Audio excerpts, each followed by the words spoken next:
Mas a ideia precisa ser discutida, por mais que eu goste da pessoa que eu tenho que dizer. Então, eu não entro em disputa, não é o meu perfil. Né? Eu não disputo território. Eu proponho diálogo. Agora, todo mundo fala em diálogo hoje. Quem participa lá do Conselho Universitário fala assim, por que você ouviu falar tanto em diálogo na universidade? Está na moda. Né?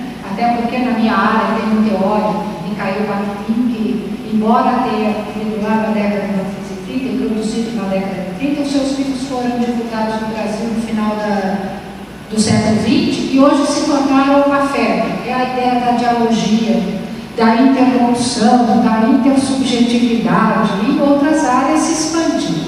Agora, diálogo com quem pensa igual a mim é muito fácil, né?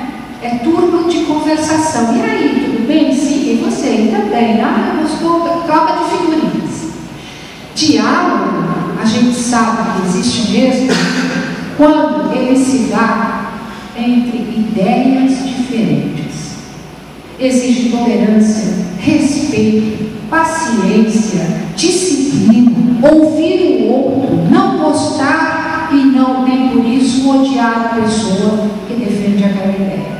Então, disposição para o diálogo eu tenho, e mais que disposição, uma história que me credencia a isso. Agora, você me perguntou de disposição para o diálogo, eu estou trazendo essa questão porque ela é central. Eu não sei se eu posso. Você perguntou a relação com o governador do Estado. Eu não tenho problema nenhum em dizer para o governador do Estado o que eu penso a respeito da proposta dele, do que tem feito com a universidade. E a gente se pergunta assim, mas se é tão simples, por que ninguém fez?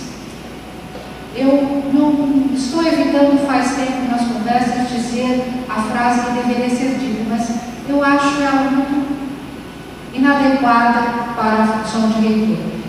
Porque eu não tenho, e aí vocês complementam, eu vou dizer assim, é porque eu tenho autonomia e autoridade, não como pessoa, também como pessoa, mas como presidente do grupo. Então, estou muito disposta sim. Só pegando o gancho da última citação da Maria do Rosário, a questão das pessoas, conforme eu já disse, é o recurso mais importante da universidade. E esse recurso humano precisa ser valorizado, né? A valorização pode se dar, sim, pelo dissídio, né? Com reajuste substancial, que supra as necessidades daquela família, que recupere as perdas, pode se dar por aí. Mas eu tenho certeza que todos nós que estamos aqui valorizaríamos muito mais o respeito àquilo que a gente vem fazendo, a valorização do trabalho de cada um de nós. Será que aquela planilha que existe valoriza isso? Ela prestigia a qualidade, a abrangência do trabalho de cada um dos docentes, por exemplo? Ou é apenas uma coisa quantitativa? Para ter um critério de eventualmente poder punir o docente e não propiciar uma melhoria no desempenho daquele docente.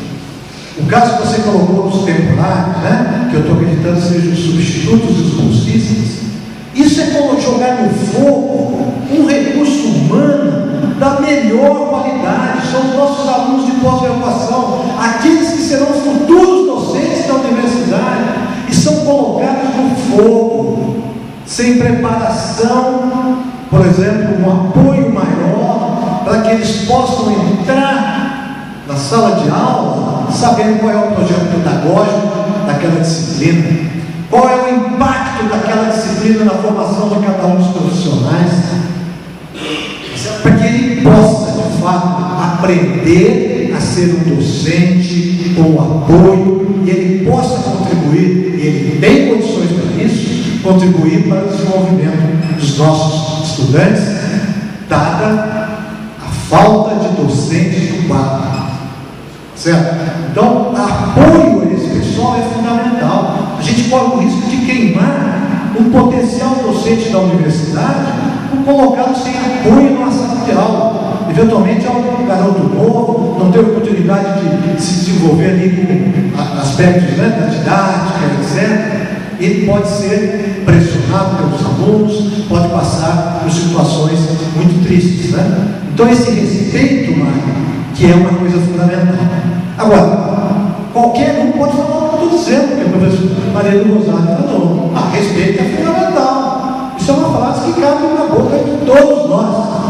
O importante, eu repito, é a gente verificar qual foi o comportamento desses que estão falando em respeito quando estiveram na prática.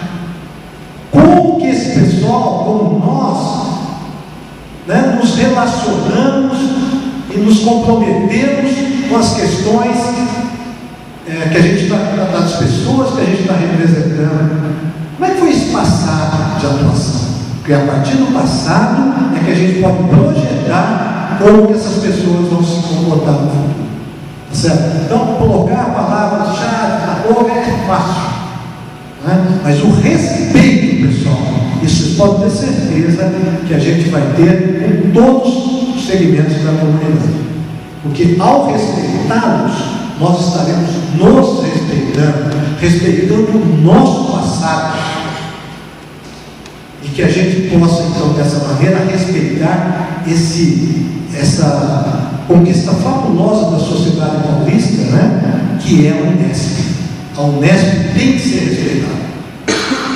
Para isso que a gente está se colocando ao julgamento de vocês, agora nesse pleito futuro aí, e a gente espera ter a confiança de vocês para acabar com a continuidade da falta de respeito.